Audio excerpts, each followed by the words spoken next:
Petugas pelayanan karantina Pelabuhan Jayapura Balai Besar Karantina Hewan, Ikan, dan Tumbuhan BBKHIT Papua Selasa 12 Mei menggagalkan penyelundupan 4 ekor burung cendrawasih jenis mati kawat di Pelabuhan Laut Jayapura.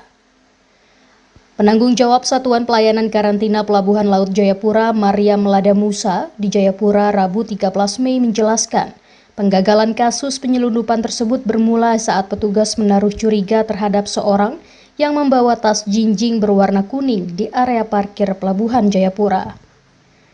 Setelah diperiksa, petugas menemukan 4 ekor burung cendrawasih yang dimasukkan ke dalam potong pipa paralon dan dikemas menggunakan keranjang buah untuk menyamarkan keberadaannya.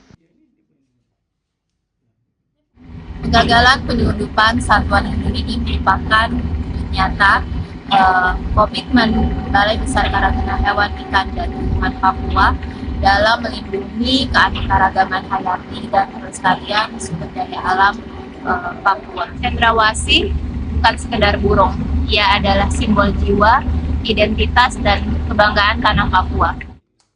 Ia menjelaskan saat ditemukan keempat burung cendrawasih dalam kondisi hidup. Selanjutnya, seluruh burung cendrawasih tersebut diserahkan ke Balai Besar Konservasi Sumber Daya Alam Papua untuk menjalani rehabilitasi sebelum kembali dilepasliarkan ke alam. Dari Jayapura, Papua, Laksama Hendra, Kantor Berita Antara, mewartakan.